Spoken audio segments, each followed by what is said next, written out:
Hello everyone friends, English में एक बात को कई तरीके से कहना सीखिए। और हम कैसे कह पाएंगे? जब हमारे पास खुद की इंग्लिश होगी, यानी हमारे पास अपनी इंग्लिश होगी, जिसको हम कंस्ट्रक्शन कहते हैं। यानी कि रटा रटाया नहीं, एक बात को हम 50 नहीं 100 तरीके से कह सकते हैं। और कंस्ट्रक्शन कब आएगी? जब हमने का एक फैक्ट्री छोटी सी डाल लीजिए लैंग्वेज की, जैसे हिंदी की अपनी एक छोटी फैक्ट्री सेटअप होती है, उस पर कभी ध्यान नहीं दिया क्योंकि नेचुरल प्रोसेस होता है लैंग्वेज सीखने का। अब ज़बरदस्ती एक लैंग्वेज सीखना है तो कुछ बातों का ध्यान रखना है। यानी कंस्ट्रक्शन अपने दिमाग में डालिए, ट्रांसलेशन नहीं, कंस्ट्रक्शन डाल के समझिए कि किस किस सिचुएशन में हमें कब बोलना है।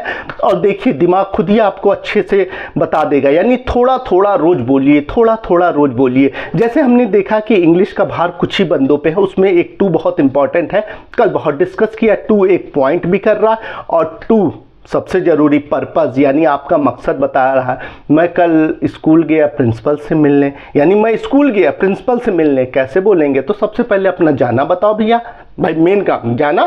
फिर तो यानी आई वेंट, पास्ट की बात है, गो वेंट की, I went to school to meet principal, to meet principal. To से आपने ज्वाइन कर दिया। देखिए टू से बहुत बढ़िया बताया। अब इट्स इजी, इट्स इजी क्या है? इजी, आसान है ये कंसेप्ट। अब टू लगा के दुनिया भर के 50 बात कहिए। It's easy to speak Hindi, it's easy to make faults, ठीक है। It's easy to get up early in the morning, isn't it है? नो नो नो नो, ये गलत बात है, सुबह कोई नहीं उठना चाहता। तो यानी हमने किससे लगाया? सीधे इट से हम नॉन लिविंग को बोले, लेकिन फक्सद अब किसी से मिले इट्स नाइस, तो अब क्या बोलते हैं? Nice to meet you, happy to see you, glad to meet you, glad to meet you, unhappy to meet you, sad to meet you। नहीं अच्छा लगा तो sad to meet you नहीं बोलना है, लेकिन बोल सकते हैं आप। आपके पास कंस्ट्रक्शन खुद की आपकी इंग्लिश हो गई। तो फ्रेंड्स हम टू को देख रहे थे और इसका टू में देखिए WH, WH यानी कि सवालों की झड़ियाँ। व्हाट, वेयर, कब, कहाँ, क्यों, कैसे। कब, व्हेन, व्हाट क्या, वेयर कहाँ, व्हेन कब, हु कौन। तो देखिए अगर हम यही WH पे टू लगा देते हैं तो बड़ा अच्छा सा बन जाता है। क्या बनता है? अब देखिए व्हाट पे लगा दो टू, तो व्हाट टू डू, यानी इसका क्या मतलब? अरे क्या करना यार, कि कंफ्यूज लोग नहीं, अबे क्या करना, क्या करूं क्या ना करूं, what to do, what not to do, I don't know यार, I am confuse what to do, क्या करना है।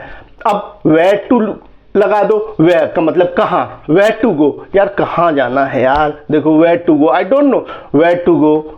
When to go यानी कब जाना है। यानी देखो दुनिया का सबसे कंफ्यूज बंदा यही है, कुछ नहीं मालूम कब जाना, कहाँ जाना, कैसे। अरे सो जाए, इससे बढ़िया। तो हमने टू से अपनी बात बहुत अच्छे से बोल ली। अब देखो इसी को अगर हाउ पे लगा दो तो देखो एक आर्ट के रूप में आ जाता है। जैसे how to, I know how to speak English, I know how to write Hindi, I know how to swim. यानी मैं स्विम करना जानता हूं, मुझे स्विमिंग आती है, मुझे लिखना आता है, मुझे हिंदी बोलना आता है। तो इसको इंग्लिश का कंस्ट्रक्शन में हाउ टू से बता देते हैं। हाउ टू का मतलब एक टैलेंट, एक आर्ट जो आपने सीखा है, ठीक। I know how to swim, मैं जानता हूं यार, यानी मुझे तैरना आता है, राइट। तो इसको आपने हाउ टू से भी बोल दिया, कितना बढ़िया हो गया, बहुत बढ़िया। अब मुझे गाना गाना आता है, I know how to sing, I don't know how to sing, तो मुझे नहीं आता है, मैं बाथरूम सिंगर। तो आपने इस बात को बोल दिया, टू आ गया। तो देखिए टू कितना इंपॉर्टेंट है। अपनी बात को कहने का मतलब फ्रेंड्स है कि केवल कंस्ट्रक्शन बनाइए, ट्रांसलेशन मत करिए। यानी जब आपकी सिचुएशन